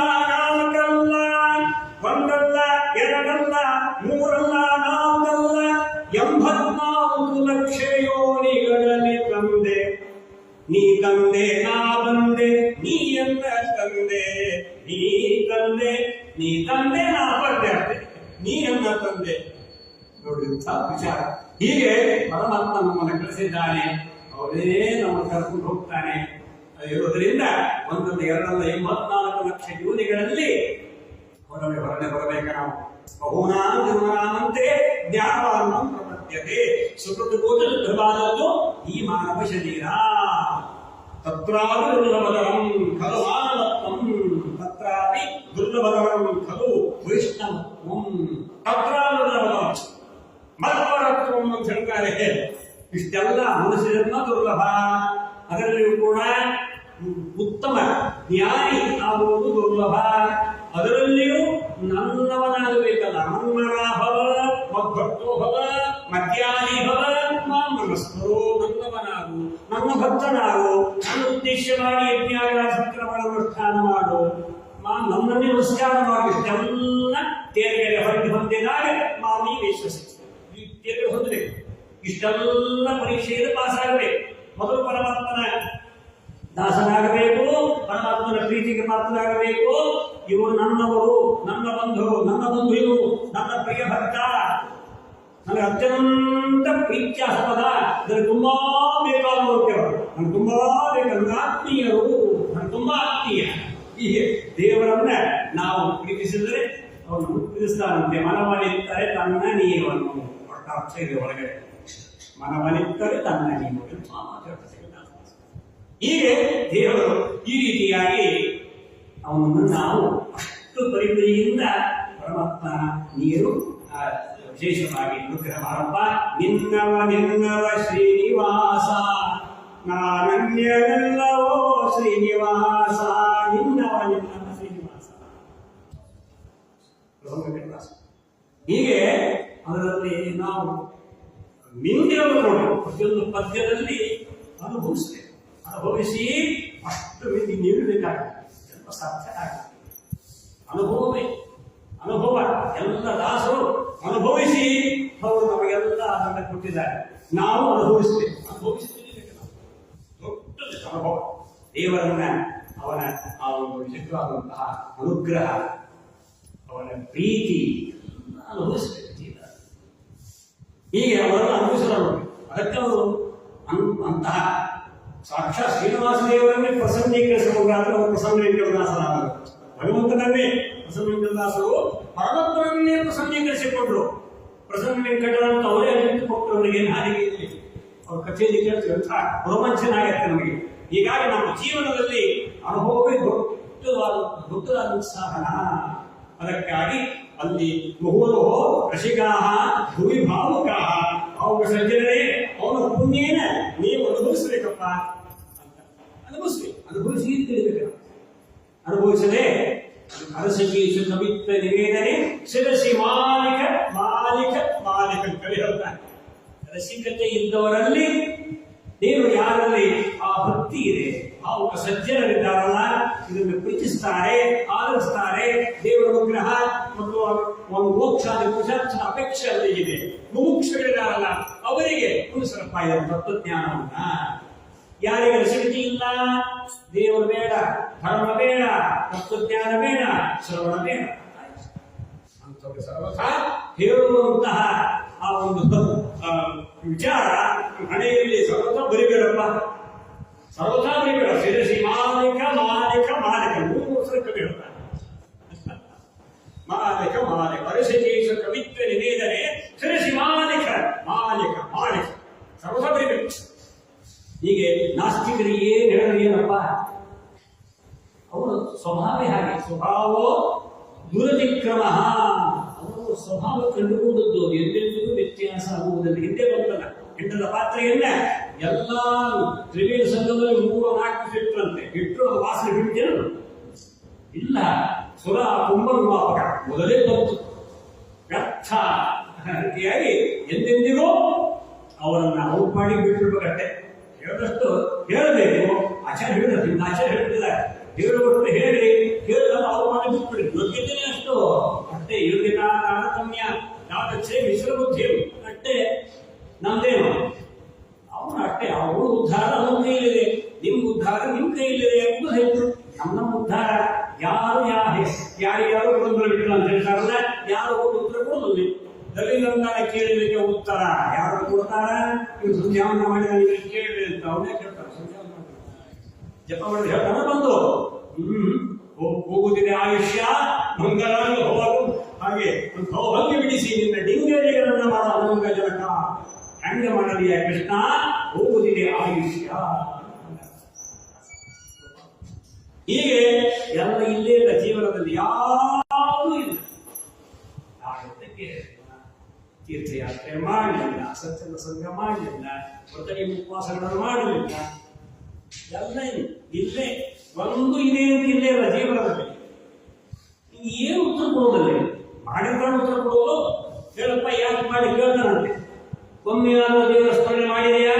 ನಾಲಿಗೆ ಕೊಟ್ಟಿದ್ದೇನೆ ನಿನಗೆ, ದೇವರು ಕೊಟ್ಟಿದ್ದ ನಾಲಿಗೆ, ಯಾಕೆ ಮಾಡಿದ ಅಂತ. ಮಾತು ಮಾತಿಗೆ ಕೇಶವ ನಾರಾಯಣ ಮಾಧವಯನ ಬಾರದೆ ಹೇಳುವೆ ಮನವೇ ನಾರಾಯಣನೇ ಮನವೇ. ಮನಸ್ಸನ್ನು ಸಂಬೋಧನವಾಗಿ ಹೇಳ್ತಾರೆ. ಮನಸ್ಸೇ ನಾರಾಯಣನ ಭೂಮಿಯನ್ನು ಸ್ಮರಣೆ ಮಾಡುತ್ತಾರೆ. ಹೀಗೆ ನನಗೆ ಎಲ್ಲ ಇದೆ ಅಂತ ಕೇಶವ ನಾರಾಯಣ ಮಾಧವ ಗೋವಿಂದ ಏನು ಕಷ್ಟಪಡಬೇಕಾಗಿದೆ. ಈ ವಿಶ್ವೇ ರಸಸಾರಜ್ಞೆ ಸರ್ವದಾ ಮಧುರ. Received 400 rupees on Paytm. ಯಾವುದು ಮಾತಾಡಬಾರ್ದು ಮಾತಾಡ್ತೀಯಾ, ಮಾಡಬಾರ್ದು ಮಾಡ್ತೀಯಾ, ನೋಡಬಾರ್ದನ್ನ ನೋಡ್ತೀಯಾ, ಕೇಳಬಾರ್ದು ಕೇಳ್ತೀಯಾ. ಏನು ಬಿಟ್ಬಿಟ್ಟು ಅವ್ರ ಪಾಡಿಗೆ. ಹೀಗೆ ಸಂದರ್ಭರಾಜ ಕೇಳುತ್ತಾ ಇದ್ರೆ ಏನು ಹೇಳಿದ ಉತ್ತರ ಇರುವುದೇ ಇಲ್ಲ, ಮಾಡ್ತಾನೆ ಉತ್ತರ ಹೇಳಕ್ಕಾಗ. ಹೀಗೆ ಇಷ್ಟೆಲ್ಲ ಆ ಜೀವ ಇದು ಅರ್ಥ ಇಷ್ಟೆಲ್ಲ ಬರ್ತದೆ ನೋಡ್ರಿ. ಆ ಜೀವನವಾಗಿದ್ದು ಪರಮಾತ್ಮ ನಾರದರ ಮಾತನ್ನು ಸತ್ಯಂ ವಿಧಾತು ಅಂಗಿರ ಋಷಿಗಳ ನಾರದರ ಅಭಿಪ್ರಾಯ ಜ್ಞಾನಿಗಳ ಮಾತನ್ನು ಪರಮಾತ್ಮ ಅನುಮೋದಿಸ್ತಾನೆ. ಜೀವಿಗೆ ಕೊಟ್ಟ ಶಾಪವನ್ನ ಪರಮಾತ್ಮ ಅಲ್ಲಿ ಸರ್ಕಾರಿಗಳ ಪರವಾಗಿ ಏನು ಅಪರಾಧ ಮಾಡಿದಪ್ಪ ಅಂತ ಕುರಿತು ಶಾಪ ತೆಗಿಬೇಕಾಗಿರ್ತದೆ, ಅನುಭವಿಸಲೇಬೇಕು. ಕರ್ಮ ಇದೆ ಮಾಡು. ಅಲ್ಲೂ ಕೂಡ ಬ್ರಹ್ಮಶಾಪ ಬುದ್ಧಿ ಬಂದಿತ್ತು ನಮಗೆ ಅಜ್ಞಾನ. ಹೀಗಿರುವುದರಿಂದ ಸತ್ಯ ವಿಧಾನ ಅಲ್ಲಿಯೂ ಅರ್ಥ. ಹೀಗೆ ಅವರ ಮಾತನ್ನು ಸತ್ಯ ಮಾಡಲು ಸುಖವಾಗಿ ಪರಮಾತ್ಮ ಎಂದೆಂದೂ ಕೂಡ ಸತ್ಯ ಸಂಕಲ್ಪವು ಬಿಟ್ಟು ನಾಣ್ಯತಾಪ ಪರಿಸ್ಥಿತಿ ಅಂತ ನಿರ್ಣಯ ಕೊಡ್ತಾರೆ ಆಚಾರ್ಯರು. ಸತ್ಯ ಸಂಕಲ್ಪ ಪರಮಾತ್ಮ ಹೀಗೆ ಮಾಡ್ತಾನೆ, ಅದನ್ನ ತಪ್ಪು ಮಾಡುವುದಿಲ್ಲ. ಇದು ಭಗವಂತನ ಸಂಕಲ್ಪ. ಹೀಗಿದೆ ಈ ಜೀವನೊಳಗಿದ್ದು ಅವನ ತತ್ವಜ್ಞಾನವನ್ನ ಹುಟ್ಟಿಸ್ತಾನೆ. ಹೀಗಿರುವುದರಿಂದ ಆಗ ದುಃಖ ಬಿಟ್ಟಂತೆ. ಆನಂತರ ಮಗುವಿಗೆ ಸಂಸ್ಕಾರ ಸುಮ್ಮನೆ ವ್ಯರ್ಥವಾಗಿ ಕಾಲಹರಣ ಮಾಡಿದೆ, ದುಃಖ ಹಂಚಿಸಿದೆ. ನನಗೂ ತಪ್ಪಿದ್ದಲ್ಲ, ಈ ದೇಹ ಬಿಡುವುದೇ, ದೇಹ ಬಿದ್ದು ಹೋಗುವಂತಹದ್ದು, ಇದು ನಶ್ವರವಾದ ದೇಹ ಅಂತ ಆಗ ವೈರಾಗ್ಯ ಬಂತು. ವೈರಾಗ್ಯ ಯುಕ್ತನಾಗಿ ಪರಿಶುದ್ಧನಾದ ಸಂಸ್ಕಾರಗಳನ್ನು ಮಾಡಿದ ಬಳಿಕ ಅಭಯ ವಚನವನ್ನು ಕೊಟ್ಟು ನಾರದರು ಅಂಗಿನ ಋಷಿಗಳು ಅವನಿಗೆ ದಿವ್ಯ ಮಂತ್ರೋಪದೇಶ ಮಾಡ್ತಾ ಇದ್ದಾರೆ. ಸಂಕರ್ಷಣ ಮಂತ್ರ 7 ದಿನ ನೀನು ಅನುಷ್ಠಾನ ಮಾಡಿದ ಮಾತ್ರಕ್ಕೆ ನಿನಗೆ ದಿವ್ಯ ಪದವಿ ನಿನಗೆ ಪ್ರಾಪ್ತವಾಗತ್ತೆ ಅಂತ ಹೇಳಿ ಅಲ್ಲಿ ಅವನಿಗೆ ನಾರದರು ಅತ್ಯಂತ ಪ್ರೀತರಾಗಿ ಭಕ್ತಾಯ ಪ್ರಯದಾತ್ಮನೇ ಅವನ ಭಕ್ತನಾಗಿರ್ತಕ್ಕಂತಹ ಚಿತ್ರಕೇತುವಿನಿಗೆ ಅವನಿಗೆ ಸಂಕರ್ಷಣ ಮಂತ್ರ ಉಪದೇಶ ಮಾಡುತ್ತಾರೆ. ಓಂ ನಮಸ್ತುಭ್ಯಂ ಭಗವತೆ ವಾಸುದೇವಾಯ ಧೀಮಹಿ ಪ್ರದ್ಯುಮ್ನಾಯ ಮಂತ್ರಾಯ ನಮಃ ಸಂಕರ್ಷಣಾಯ ನಮೋ ವಿದ್ಯಾಮಾತ್ರಾಯ ಪರಮಾನಂದಮೂರ್ತಯೇ ಆತ್ಮಾರಾಮ ಶಾಂತಾಯ ನಿತ್ಯದ್ವೈತಯೇ ಆತ್ಮಾರಾಮನ ಭೂತೇವ ಸತ್ಯಮೂರ್ತಯೇ. ಈ ರೀತಿಯಾಗಿ ವಿಶೇಷವಾಗಿರ್ತಕ್ಕಂತಹ ಎಲ್ಲ ಮಂತ್ರ ಉಪದೇಶ ಮಾಡಿ 7 ದಿನ ನೀನು ಮಾಡಿದನಿಗೆ ಒಳ್ಳೆಯ ಪದವಿ ಪ್ರಾಪ್ತವಾಗತ್ತೆ, ನೀವು ಉದ್ಧಾರವಾಗತ್ತೆ ಅಂತ ಹೇಳಿ ಅನುಗ್ರಹ ಮಾಡಿ. ಯಾಕಂದ್ರೆ ಗುರುಪದೇಶವಿಲ್ಲದಂಥ ಮಂತ್ರವೇದಕ್ಕೆ ಹೀಗೆ ಊರ್ಧ್ವಪುಂಡ್ರ ಚಿತ್ತಲವನ ಕರ್ಮವ್ಯಾದಕ್ಕೆ ಮಧ್ವಮತವ ಪುಂಡದವನ ಪ್ರಕೃತಿಯಾದಕ್ಕೆ ಹೀಗೆ ಈ ರೀತಿಯಾಗಿ ಗುರುಪದೇಶವಿಲ್ಲದಂಥ ಮಂತ್ರವ್ಯಾದಕ್ಕೆ ಅದಕ್ಕಾಗಿ ಗುರುಪದಿಷ್ಟ ಮಾರ್ಗೇಣ ಉಪದೇಶವನ್ನು ಪಡೆದಿಗೆ ಇಂತಹ ಮಹಾಮಂತ್ರಗಳನ್ನ ಜಪಿಸಿದಾಗ ಮಾತ್ರ ಸಿದ್ಧಿಯಾಗುತ್ತೆ ಎನ್ನುವುದನ್ನು ತೋರಿಸಿಕೊಡ್ತಾ ಇದ್ದಾರೆ. ಆಗ ಭಕ್ತರಲ್ಲಿ ಮಾಡಿ ನಂತರ ನಮ್ಮ ಆಶೀರ್ವಾದ ಮಾಡಿ ಅವರು ಅಲ್ಲಿಂದ ಬ್ರಹ್ಮಲೋಕಕ್ಕೆ ಅಂಗೀಕರಿಸಿರು. ನಾರದರು ಅಲ್ಲಿ ಹೋಗ್ತಾರೆ. ಇವನು ಏಕಾಂತದಲ್ಲಿ ಕುಳಿತು ಉಪಾಸನೆ ಮಾಡುತ್ತಾ 7 ದಿನ ಕೇವಲ ನೀರು ಜಲಪ್ರಾಶ ನೀರು ಕುಡಿದ ಅಷ್ಟೇ.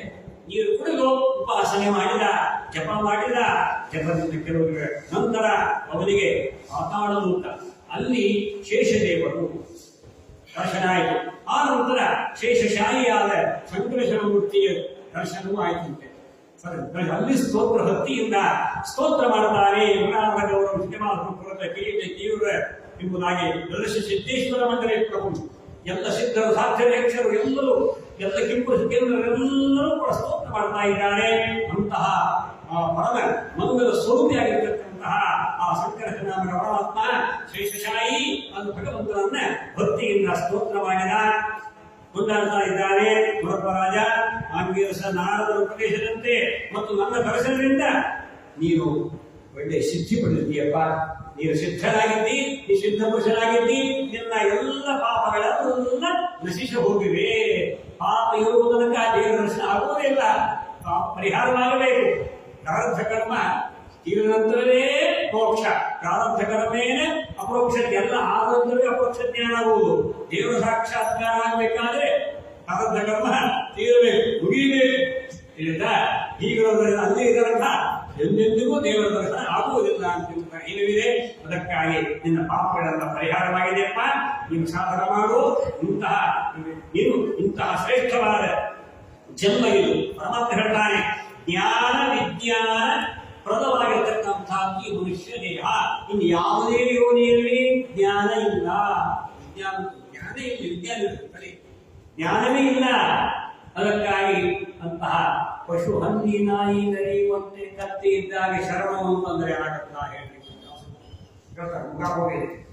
ಅದಕ್ಕಾಗಿ ಮನುಷ್ಯ ಜನ್ಮ ಬಂದಾಗಲೇನೆ ಮನುಷ್ಯ ಅವಬೋಧನೆ ತಿಳುವಳಿಕೆ ಪ್ರಾಣಿಯಿಂದ ಮಾನವ ದೇಹ.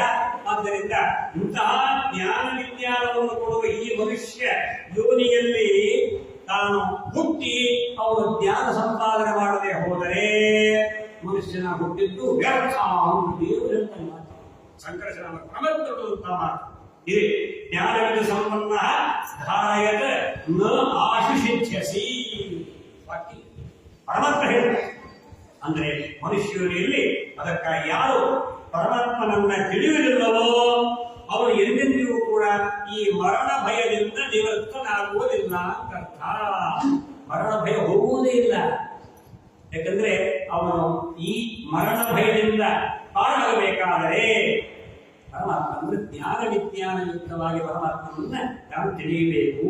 ತಿಳಿದುಕೊಂಡಾಗಲೇನೆ ಮುಕ್ತನಾಗಿ ಬಿಡುತ್ತಾನೆ. ನಚ ಪುನರಾವರ್ತದೆ, ಹುಟ್ಟಿ ಬರುವುದೇ ಇಲ್ಲ. ಅವನ ಪುರಕ್ಕೆ ಹೋದಯನು ಒಮ್ಮಿ ಎಂದು ತಿರುಗಿ ಬರಲು ನಚ ಪುನರಾವರ್ತದೆ. ಅನಾವೃತ್ತಿ ಶಬ್ದ ಓ ನಚ ಪುನಃ ಮತ್ತೆ ಬರುವುದೇ ಇಲ್ಲ. ಮರಣ ಹುಟ್ಟುತ್ತಾನೆ ಸಾಯಿಲು. ಹೀಗೆ ಇಂತಹ ಪರಮಾತ್ಮನ ಜ್ಞಾನ ಮತ್ತು ವಿಶಿಷ್ಟವಾದಂತಹ ಜ್ಞಾನದಿಂದ ಅವರಿಗೆ ಮೋಕ್ಷ ಆಗಿಬಿಡುತ್ತದೆ. ಮೋಕ್ಷ ಆದ ನಂತರ ಮತ್ತೆ ಪುನರಾವೃತ್ತಿ ಇಲ್ಲ, ಬರುವುದೇ ಇಲ್ಲ. ಈ ಅದಕ್ಕಾಗಿ ಎಚ್ಚರಿಕೆ. ಮಾನವ ಮನುಷ್ಯ ಜನ್ಮ ಬಂದಾಗ ನಾವು ಸಾರ್ಥಕ ಮಾಡಿಕೊಳ್ಳಬೇಕು ಅಂತ ಹೇಳಿ ಉಪದೇಶವಾಗಿ ಪರಮಾತ್ಮ ಅಂತರ್ಧಾನನಾಗ್ತಾನೆ. ಆ ನಂತರ ಆ ಉಪದೇಶದಿಂದ ಅವರಿಗೆ ವಿದ್ಯಾಧರ ಪದವಿ ಪ್ರಾಪ್ತಿಯಾಯಿತು. ಒಳ್ಳೆಯ ಪದವಿ, ದಿವ್ಯ ವಿಮಾನ, ಎಲ್ಲ ವಿದ್ಯಾಧರೆ ಮುಂತಾದ ಎಲ್ಲ ಸ್ತ್ರೀಯರೊಂದಿಗೆ ವಿಮಾನವನ್ನು ಸಂಚಾರ ಮಾಡ್ತಾ ಇದ್ದಾನೆ. ಸಂಚಾರ ಮಾಡುತ್ತಾ ಎಲ್ಲಾ ಲೋಕದಲ್ಲಿ ಯಾವ ಇಚ್ಛಾ ಮಾಡ್ತಂತ ಲೋಕಕ್ಕೆ ಹೋಗುವುದು. ಅಂತಹ ವಿದ್ಯಾಧರ ಪದವಿಯಿಂದ ಅಲಂಕೃತರಾಗಿ ಈ ಚಿತ್ರಜೇತು ಆ ಎಲ್ಲ ಸಂಚಾರ ಮಾಡುತ್ತಿರುವಾಗ, ಆಕಾಶ ಸಂಚಾರ ಮಾಡುತ್ತಿರುವಾಗ ದೊಡ್ಡ ಸಭಾ ಕೈಲಾಸ ಪರ್ವತ ದೊಡ್ಡ ಸಭೆ, ಎಲ್ಲರೂ ಋಷಿಗಳು ಮುನಿಗಳು ಸಿದ್ಧರು ಸಾಧ್ಯರೆಲ್ಲ ಸಭೆಯಲ್ಲಿ ಎಲ್ಲರೂ ಸೇರಿದ್ದಾರೆ. ರುದ್ರದೇವರು ಪಾರ್ವತಿಯನ್ನ ತಮ್ಮ ತೊಡೆಯಲ್ಲಿ ಕುಳಿಸಿಕೊಂಡು ಎಲ್ಲ ಸಭೆ ಮಾಡ್ತಾ ಇದ್ದಾರೆ. ಚರ್ಚೆ ನಡೀತಾ ಇದೆ. ಅದನ್ನು ನೋಡಿ ಅಭಾಸ ಮಾಡ್ತಾ ಇದ್ದಾರೆ. ಬಾಯಿ ಹೇಳಿಬಿಟ್ಟ, ಎಂತ ದೊಡ್ಡವರು ಇವರು, ಸಭಾ ಮರ್ಯಾದೆ ಬೇಡವೇ? ಹಿಂದೂ ಸಭೆಯಲ್ಲಿ ಆಗಿತ್ತು. ದಕ್ಷಪುರೇಶ್ವರ ಸಭೆಯಲ್ಲಿಯೇ ಅವಾಚ್ಯವಾಗಿ ರುದ್ರದೇವರಿಗೆ ಅವಮಾನ ಮಾಡಿದ್ದ, ಶಾಪ ಕೊಟ್ಟಿದ್ದರು ದಕ್ಷ ಪ್ರಜಾಪತಿ. ಈಗಲೂ ಸಭಾ ಮಧ್ಯದಲ್ಲಿ ಇವರು ಅವಮಾನ ಮಾಡ್ತಾ ಇದ್ದಾನೆ. ನೋಡ್ರಿ, ಪದವಿ ಬದುಕುವುದು ಹೀಗೆ. ಪದವಿಯಲ್ಲಿದ್ದಾಗ ಹೀಗೆಲ್ಲ ಆಡಿಸ್ಬಿಡುತ್ತೆ ಮನಸ್ಸು, ನಮ್ಮ ಸಮಾಜ ಯಾರಿಗಾರೆ ಅಂತ. ಹೀಗಾಗಿ ಋತುದೇವರನ್ನ ಹೇಳ್ತಾ ಇದ್ದಾನೆ ಅವ್ರಿಗೆ ಗೊತ್ತಾಯ್ತು, ಸುಮ್ಮನೆ ನಕ್ಕಿದ್ದಾರೆ ಅಷ್ಟೇ. ಪಾರ್ವತಿ ಹೋಗುವುದು ಗಂಡನಿಗೆ ಯಾರಾದ್ರು ಅಂದ್ರೆ ಹೇಳಿ ಸುಮ್ಮನಿರ್ತಾರೆ. ಹೇಳ್ರಿ ಒಬ್ಬ ನೀನ್ ಯಾರು, ನೀನಪ್ಪ ನಮಗೆಲ್ಲ ಶಾಸಕ, ನೀನ್ಯಾಶ ನಮಗೆಲ್ಲ ಶಾಸನ ಮಾಡಲಿಕ್ಕೆ ಬಂದಿದ್ಯಾ ನೀನು ಅಂತ ಹೇಳುತ್ತಾ ಏನು ಅರಿಯದೆ ನಾನು ನನ್ನ ಗಂಡನ ತೊಡೆಯಲ್ಲಿ ಕೊಟ್ಕೊಂಡಿದ್ದೆ. ನಾನು ಅರ್ಧಾಂಗಿ, ನಮಗೆ ಹಕ್ಕಿದೆ, ನೀನ್ಯಾರು ಕೇಳಿದ್ದೇನೆ, ನಿನ್ನ ಕೇಳಿ ಹಾಕೋಬೇಕಾ ನಮ್ಮ ಗಂಡನ ತೊಡೆ ಮೇಲೆ ಅಂತ ಹೇಳಿ ಹೋಗು ನೀನು ಅಂತಹ ಪದವಿಗೆ ಅರ್ಹನಲ್ಲ, ಪಿಶಾಚಿಗೆ ಹಾಗೂ ಹಸುರ ಯೋನಿಯಲ್ಲಿ ನೀನು ಹುಟ್ಟು ಅಂತ ಶಾಪ ಕೊಟ್ಟು ಪಾರ್ವತಿ ದೇವಿ ಕೆಳಗೆ ಬಿಟ್ಟು ನೋಡ ತಕ್ಷಣ ಬಿದ್ದ, ಓಡೋಡಿ ಬಂದ, ಕಾಲಿಗೆ ಬಿಡುತ್ತಾನೆ. ಅಪರಾಧವಾಯಿತು, ನಾನು ಆ ಪದವಿಯಿಂದ ನನ್ನ ತಲೆ ಮೇಲೆ ಹೋಗಿತ್ತು. ಹೀಗಾಗಿ ನಾನು ಈ ಪ್ರಕಾರವಾಗಿ ಅಪಚಾರ ದೊಡ್ಡವರಲ್ಲಿ ಅಪಚಾರ ಬೆಸಗಿದ್ದೇನೆ, ಅಪರಾಧವಾಯಿತು, ನನ್ನ ಕ್ಷಮಾ ಮಾಡಬೇಕು. ಆ ಎಂತ ಹಸುರ ಯೋನಿದ್ದರೂ ಕೂಡ ನನಗೆ ಆ ಜ್ಞಾನ, ತತ್ವಜ್ಞಾನ, ಭಕ್ತಿ ಎಲ್ಲ ಇರಬೇಕು ಅಂತ ಕೇಳಿದಂತೆ ಇವನೇ ವೃತ್ರಾಸುರನಾಗಿತ್ತು. ಕೃಷ್ಣ ಕಥೆ. ವೃತ್ರಾಸುರ ಅಂದ್ರೆ ಇವರು ಶಾಪ, ಪಾರ್ವತಿಯ ಶಾಪದಿಂದ ವೃತ್ರಾಸುರನಾಗಿ ಈ ರೀತಿಯಾಗಿ ಹುಟ್ಟಿದ್ದ. ಅಂತ್ಯ ಯುದ್ಧದಲ್ಲಿ ಇಂತೆಲ್ಲ ತತ್ವಜ್ಞಾನ ಅವರ ಬಾಯಿಯಿಂದ ಹೊರತಾಯಿತು ಅಂತ ಹೇಳ್ತಾ ಇದ್ದಾರೆ. ಇಂತಹ ಇತಿಹಾಸ, ಇನ್ನು ಶ್ರೇಷ್ಠವಾದಂತಹ ಈ ಇತಿಹಾಸವನ್ನು ಚಿತ್ರಕೇತು ರಾಜ ಅವರ ಎಲ್ಲರಿರುವಂತಹ ಮಹಿಮೆ ಎಲ್ಲ ಕೇಳಿದಾಗ ನಮ್ಮ ಬೆಳಗ್ಗೆ ಎದ್ದು ಕೂಡಲೇ ಪ್ರಾತೋತ್ಥಾಯ ಶ್ರದ್ಧೆಯಿಂದ ಇದನ್ನು ಯಾರು ಶ್ರವಣ ಮಾಡ್ತಾರೋ ಅವರು ಪರಮಾಂಗತಿ ಯಾತಿ, ಪರಮ ಗತಿ ಆಯ್ತು ಅಂತಂದ್ರೆ ನೋಡಿ. ಕಥೆ ಕೇಳಿ ಏನು ಲಾಭ ಒಂದು ತೋರಿಸಿದ ಇತಿಹಾಸ ಹರಿಸ್ಪತ್ವ ಸಯಾತಿ ಪರಮಾಂಗತಿ, ನಮ್ಮ ಪದವಿಯನ್ನ ಹೋಗುತ್ತಾರೆ ಎಂದು ಹೇಳುತ್ತಾ ಕೊನೆಗೆ ದಿತಿದೇವಿ ಕಶ್ಯಪದ ಪತ್ನಿಯರು 13 ಜನ ಅದಿತಿಯಲ್ಲಿ ದೇವತೆಗಳು, ದಿತಿಯಲ್ಲಿ ದೈತ್ಯರು. ದಿತಿದೇವಿಗೆ ತುಂಬಾ ಯೋಚನೆ ಆಗೋಯಿತು, ತುಂಬಾ ದುಃಖ ಪಡ್ತಾ ಇದ್ದಾರೆ. ನನ್ನ ಮಕ್ಕಳನ್ನೆಲ್ಲ ಇಂದ್ರ ಕೊಲ್ತಾ ಇದ್ದಾನೆ, ಏನಾದ್ರೂ ಬಂದುಬಿಟ್ರೆ ದೇವರಿಗೆ ಬಳಿ ಹೋಗ್ಬಿಡ್ತಾನೆ, ದೇವರು ಬಂದು ನನ್ನ ಮಕ್ಕಳು. ಹೀಗಾಗಿ ನಮ್ಮ ಮಕ್ಕಳಿಗೆ ಸ್ಥಾನ ಇಲ್ಲ, ಮಾನ ಇಲ್ಲ, ನಮ್ಮ ಮುಂದೆ ಸಾಯ್ತಾ ಇದ್ದಾರೆ. ಅದಕ್ಕಾಗಿ ನಾನು ಏನು ಮಾಡಬೇಕು ಅಂದ್ರೆ ಇಂದ್ರನ ಕೊಡುವಂತಹ ಬಿಡಬೇಕು ಅಂತ ಯೋಚನೆ ಬಂದವಳಿಗೆ ಮನಸ್ಸಿಗೆ. ದಿತಿದೇವಿ ಆ ನಂತರ ಕಶ್ಯಪರನ್ನ ಪರಿಪೂರ್ಣ ಸೇವೆ ಮಾಡ್ತಾಳೆ. ಸೇವೆಯಿಂದ ತೃಪ್ತಿ ಆಯ್ತು ಅವರಿಗೆ. ವರ ಕೇಳುವಂತಾಗ ನನಗೆ ಇಂದ್ರನ ಕೊಲ್ಲುವಂತಹ ಮಗನನ್ನು ನೀವು ಕೊಡಬೇಕು ಅಂತ ವರ ಕೇಳಬೇಕು. ಹಾಗೆ ಕೈಗೆ ಹೇಳೋದಲ್ಲ, ಕೈಗೆ ಕೇಳುವಂತೆ ದಿತಿದೇವಿಯು ಕೂಡ ನನಗೆ ಇಂದ್ರನ ಕೊಲ್ಲುವಂತಹ ಮಗ ಆಗಿರ್ತಾರೆ. ಎಲ್ಲ ಮಕ್ಕಳಿಗೆ ಅನ್ಯ ಆಗ್ತಾ ಇದೆ, ಒಬ್ಬೊಬ್ಬರು ಎಲ್ಲರನ್ನೂ ಕೊಂತಾ ಬರ್ತಾ ಇದ್ದಾರೆ, ನನ್ನ ಮಕ್ಕಳಿಲ್ಲ ಅಂತ ಆಗಿಬಿಡುತ್ತದೆ. ಎದ್ದಿಟ್ಟು ದೇವತೆಗಳಿಗಿಂತ ದೈತ್ಯರ ಸಂಖ್ಯೆ ಜಾಸ್ತಿ ಇದೆ, ದೈತ್ಯರ ಜಾಸ್ತಿ. ಈಗಂತೂ ಜಾಸ್ತಿ ಬಿಡ್ರಿ, ದೈತ್ಯರ ಕುಲವೇ ಜಾಸ್ತಿ. ದೈತ್ಯ ದೇವತಾ ತಾರತಮ್ಯ ಇದೆ, ದೈತ್ಯ ತಾರತಮ್ಯ ಇದೆ, ಬೇಕಾಗ್ತದೆ. ಹೀಗಿರೋದ್ರಿಂದ ದೈತ್ಯರ ಸಂಖ್ಯೆ ಜಾಸ್ತಿ ಇದೆ. ಈ ಹಾಗಿದ್ದರೂ ಕೂಡ ಆ ದೈತ್ಯರ ಸಂಖ್ಯೆ ಎಂದು ಕಡಿಮೆ ಆಗಬಾರದು. ಅದಕ್ಕಾಗಿ ಇಂದ್ರ ಸಾಯ್ಬೇಕು, ಇಂದ್ರನ ಕೊಲ್ಲುವಂತಹ ಮಗನನ್ನ ನಾನು ಪಡೆಯಬೇಕಾಗಿದೆ. ಅದಕ್ಕೆ ನಾನು ವಿರುದ್ಧವಾಗಿ ನೀನು ಹೊರ ಕೇಳ್ತಾ ಇದ್ದೆ, ತಪ್ಪು ಮತ್ತು ಹಠ. ದಿತಿಯರು ಹಠವೇ ದಿತಿ, ಬೇಕೇ ಬೇಕು. ಆಯ್ತು, ಏನಾದರೂ ಉಪಾಯ ಹೇಳಿ ಅಂದಾಗ ಹುಮ್ಮಸ್ಮನ ವ್ರತ ಅದರ ವಿಧಾನವನ್ನೆಲ್ಲ ಮಂಡಿಸ್ತಾರೆ. ಚಾಕು ತಪ್ಪಬಾರದು, ಸಿಟ್ಟಿಗೆ ಬರಬಾರದು. ಆ ನಂತರ ಹಾಸಿಗೆ ಮೇಲೆ ಕೂತುಕೊಂಡೆ ಅದು ತಿಂದೆ ಇದು ತಂದೆ ಎಲ್ಲ ಅಭಕ್ಷ ತಿನ್ನಬಾರ್ದನ್ನ ಎದ್ದು ತಿನ್ನೋಣ, ಅದಕ್ಕೆ ಯಾವುದು ಕುಡಿಬಾರ್ದು ಕುಡಿಯೋಣ, ಎಲ್ಲ ಮಾಡಬಾರದು. ಸುಳ್ಳು ಮಾತನಾಡಬಾರದು, ಹಿರಿಯರ ಸೇವೆ ಮಾಡಬೇಕು, ಗುರುಗಳ ಸೇವೆ, ದೇವತಾರ್ಚನೆ ನಿರಂತರವಾಗಿ ಅದಕ್ಕೆ. ಮತ್ತು ಅನ್ಯ ಯಾರ್ಯಾರು ಮಾಡಿದ್ದು, ಯಾರ್ಯಾರು ಉದ್ದೇಶಿದ್ದು ಅದೆಲ್ಲ ತಂದು ಎಲ್ಲ ತಿನ್ನುವುದಿಲ್ಲ. ಈ ಪ್ರಕಾರ ಎಲ್ಲ ಇರ್ತದೆ. ಇದೆಲ್ಲ ಚಾಚು ತಪ್ಪದೆ ವ್ರತಗಳನ್ನ ಮಾಡಬೇಕಾದ್ರೆ ಕೆಲವೊಂದು ನಿಯಮಗಳಿದೆ. ಆ ನಿಯಮಯುಕ್ತರಾಗಿಯೇ ವ್ರತವನ್ನ ಪಾಲನೆ ಮಾಡಿದಾಗ ಅದು ಫಲ ಕೊಡ್ತದಪ್ಪ. ಹೇಗೋ ಮಾಡಿಸೋದೇ ಕಾಂಡಾಚಾರ ಮಾಡಿದ್ರೆ ಅದು ಅಪಾರ್ಥ, ಅಷ್ಟೇ ಅಯುಕ್ತ. ಆ ಫಲ ಅಯೋಗ್ಯ ಫಲ ಕೊಟ್ಟಿರುವುದು. ಹೀಗಾಗಿ ಆ ಫಲದ ವಿಶೇಷವಾಗಿರ್ತಕ್ಕಂತಹ ಪೂಜೆಗೆ ವಿಧಾನವನ್ನೇ ಅನುಸರಿಸುವ ಕ್ರಮ.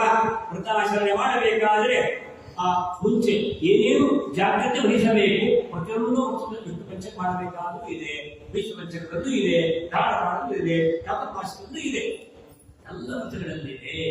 ಕಾಮಾದಿಗಳನ್ನ ನಿಗ್ರಹ ಮಾಡಿಕೊಳ್ಳಿಕ್ಕೆ ಇಂದ್ರಿಯ ನಿಗ್ರಹಕ್ಕಾಗಿ ಎಲ್ಲ ವೃತ್ತಗಳಿದೆ. ಸಮಸ್ತ ಪಾಪಕ್ಷಯ ಪಾಪ ಪರಿಹಾರಕ್ಕಾಗಿ ಇಂದ್ರಿಯ ನಿಗ್ರಹ. ಅದಕ್ಕಾಗಿ ಈ ದೇಹ ಅದು ವೃಕ್ಷಾಯ ತಪಸೇ ದೈವ ಪ್ರಯತ್ನ ಅನಂತ ಸುಖಾಯ ಕಡಿಮವಾಗಿ ಈ ದೇಹವನ್ನ ನಾವು ಸರಿಸಬೇಕು. ದೇಹ ಸರಿಸಬೇಕು ಅಂತ ಅನಂತ ಸುಖಕ್ಕಾಗಿ, ನಾವು ಮೋಕ್ಷಕ್ಕಾಗಿ ನಾವು ಕಷ್ಟಪಡಲೇಬೇಕು. ಸುಖ ಪಡಲಿಕ್ಕೆ ದೇಹ ಬಂದಿಲ್ಲ, ಸುಖ ಸಿಗುವುದಿಲ್ಲ.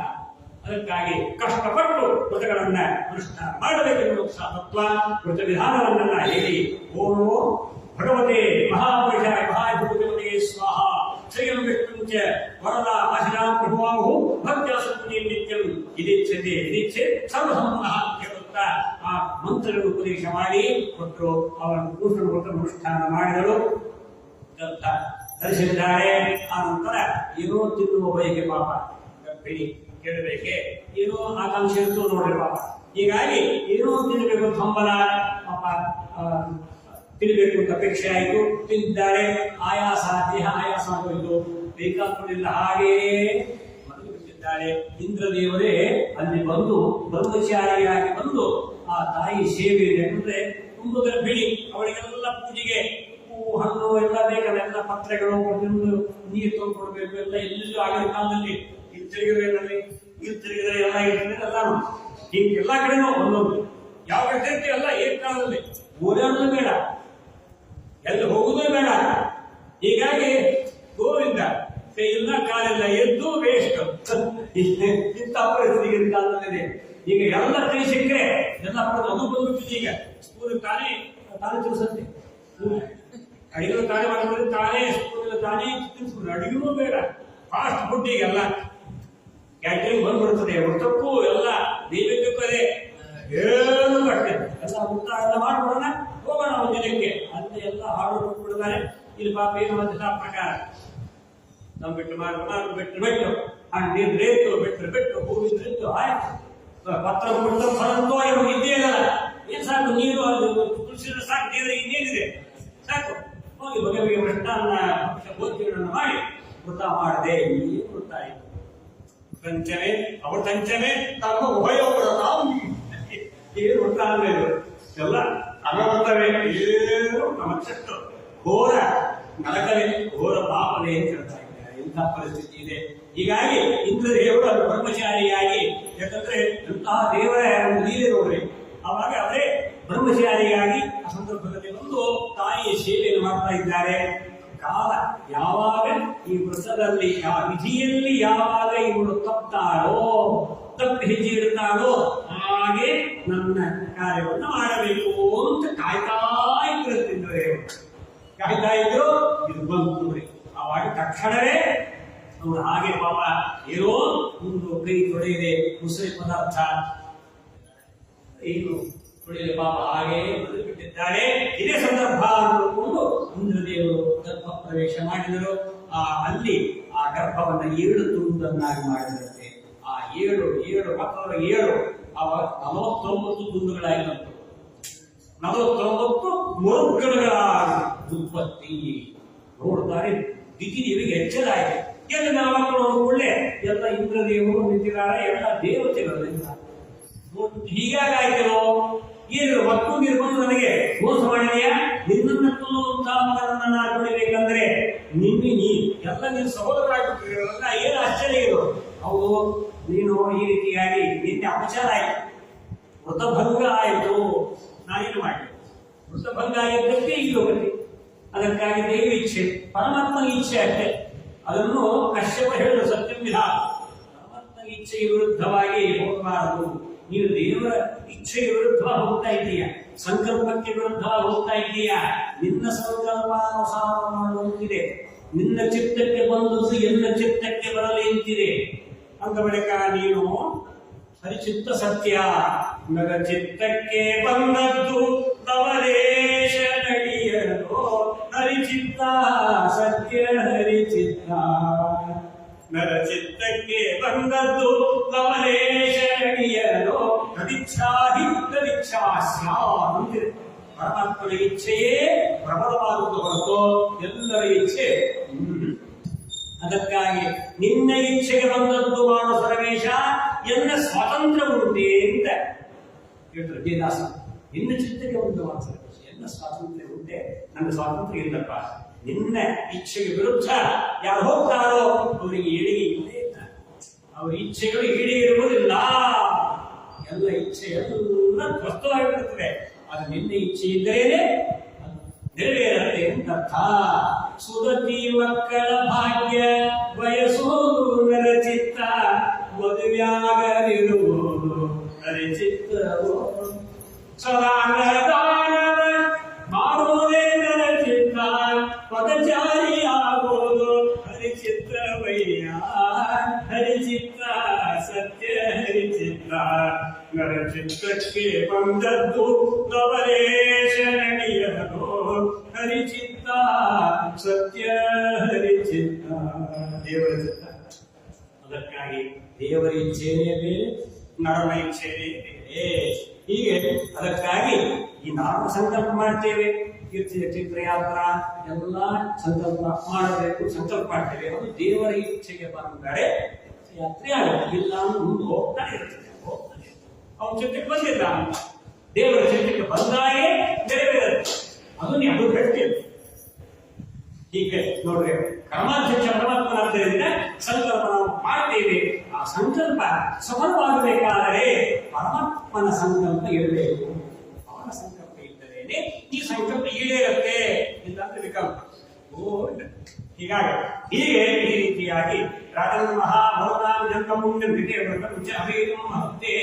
ಹೀಗೆ ಪರೀಕ್ಷಿತ ಮಹಾರಾಜನಿಗೆ ಈ ಎಲ್ಲ ಆ ದ್ವಿತೀಯ ಎಲ್ಲ ವಿಚಾರಗಳನ್ನ ಎಲ್ಲ ತಿಳಿಸಿ ನೋಡ್ರಿ. ದ್ವಿತೀಯ ಹೊಟ್ಟೆಯಲ್ಲಿ ದೈತ್ಯರು ಹುಟ್ಟಬೇಕು. ಆದರೆ ಆ ಇಂದ್ರದೇವರ ಸ್ಪರ್ಶದಿಂದ ದ್ವಿತೀಯ ಹೊಟ್ಟೆಯಲ್ಲೂ ದೇವತೆಗಳಾಗ್ಬಿಟ್ರು. 49 ವರ್ಗಗಳು ದೇವತೆಗಳು ಅವರೆಲ್ಲ ನಿತ್ಯ ಸಂಚಾರ ಮಾಡ್ತಾರೆ. ಆವಾಗ ನಿಮ್ಮ ಪ್ರವಾಹ ದೊಡ್ಡ ಇಟ್ಟೇ ಇದೆ. ಅವರು 49 ವರ್ಗಗಳು ಮಹಾಸಂಕಲ್ಪ ಸ್ಮರಣೆ ಆಗುತ್ತೆ ನಮಗೆ. ಹೀಗೆ ಅಂತಹ ಈ ಪ್ರಕಾರವಾಗಿ ದೇವತೆಗಳ ಚಿಂತನದಿಂದ ನಾವೆಲ್ಲರೂ ಕೂಡ ದೇವತ್ವವನ್ನ ಎಲ್ಲರೂ ಕೂಡ ಪಡಿತೇವೆ.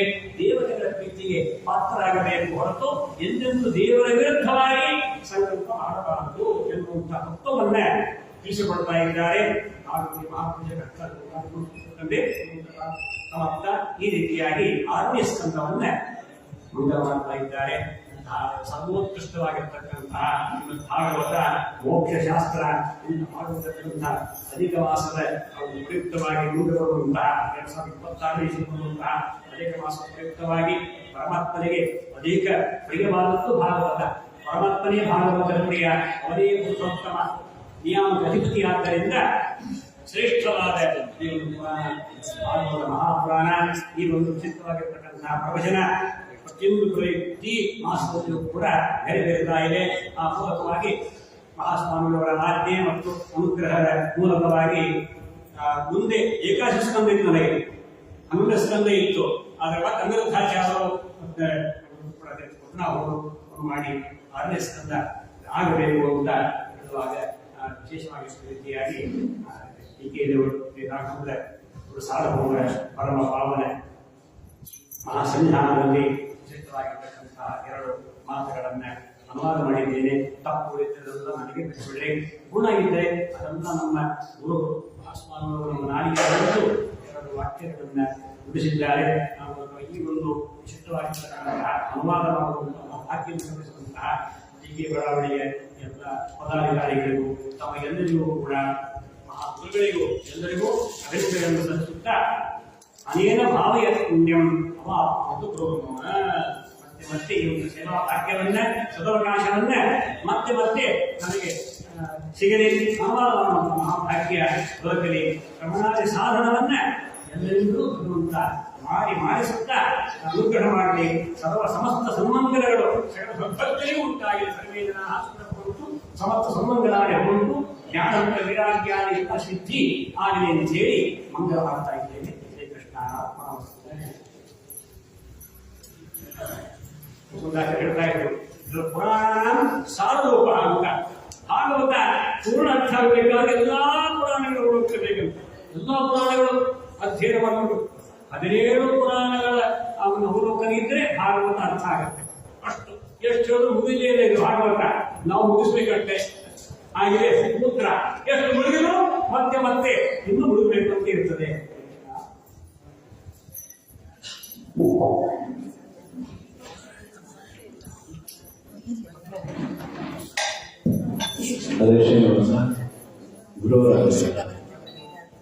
ಇದುವರೆಗೂ 5 ದಿನಗಳ ಕಾಲ ಅತ್ಯದ್ಭುತವಾದಂತಹ ಭಾಗವತ 6ನೇ ಸ್ಕಂದದ ಪ್ರವಚನವನ್ನು ನಮ್ಮ ಬಹಳ ನಮ್ಮ ಮಠಕ್ಕೆ ಆತ್ಮೀಯರಾದಂತಹ ಆದ್ಯ ಗೋವಿಂದಾಚಾರ್ಯವರು ನಡೆಸಿಕೊಟ್ಟಿದ್ದಾರೆ.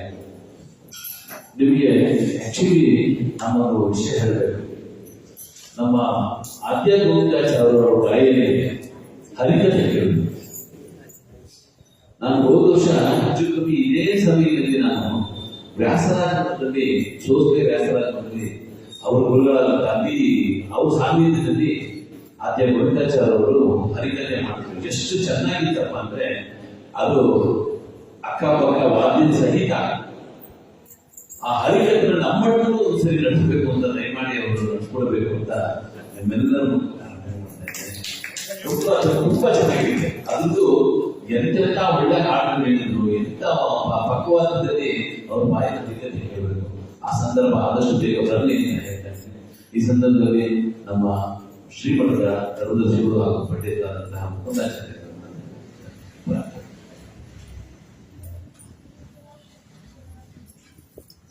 ಆಲೋಡ್ಯ ಸರ್ವಶಾಸ್ತ್ರಾಣಿ ವಿಚಾರ್ಯ ಪುನಃ ಪುನಃ ಇದನ್ನೇಕಂ ಸುನಿಷ್ಠನ್ನ ಧ್ಯೇಯವ ನಾರಾಯಣ ಸದ.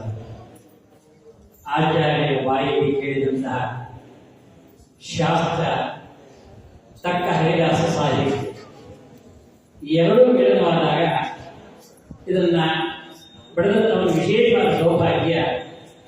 ಅದು ರಾಯರಿಗೆ ಪ್ರೀತಿಯಾದ ಕೆಲಸ. ಒಂದು ಕಡೆ ಜ್ಞಾನ, ಮತ್ತೊಂದು ಕಡೆ ಆನಂದ. ಪರಮಾತ್ಮ ಜ್ಞಾನ ಆನಂದಮಯ. ಶಾಸ್ತ್ರದಿಂದ ಜ್ಞಾನ, ಸಂಗೀತದಿಂದ ಆನಂದ, ಎರಡೂ ಒಂದು ವಿಶೇಷವಾದ ಸೌಭಾಗ್ಯ. ನನ್ನ ಆಚಾರ್ಯರಿಗೆ ನಾವು ಏನು ಮಾಡಬಹುದು, ಭೂಯಿಷ್ಠಾಸತೆ ನಾವು ಚಿಂತಿದ್ದೇಮ, ಬರೀ ಒಂದು ನಮಸ್ಕಾರ ಮಾಡಬಹುದು, ಅದನ್ನು ಯಾಕೆ ಮಾಡ್ತೀವಿ ಗೊತ್ತಿಲ್ಲ. ಆದರೂ ಕೂಡ ಆ ಒಂದು ವಿಶೇಷವಾಗಿರತಕ್ಕಂತಹ ಶೈಲಿ ತತ್ರ ದಾಸ ಸಾಹಿತ್ಯವನ್ನು ನಾವು ಬಿಟ್ಟು ನಾನು ಮೊನ್ನೆ ಕೂಡ ಮಾತಾಡ್ತಾ ಅದೇ ಮಾತಾಡ್ತೇನೆ. ನೀವು ದಾಸ ಏನು ಹಲವಾರು ಬೇಕಾಗಿಲ್ಲ ದಾಸ ಶಾಸ್ತ್ರಗಳಲ್ಲಿ.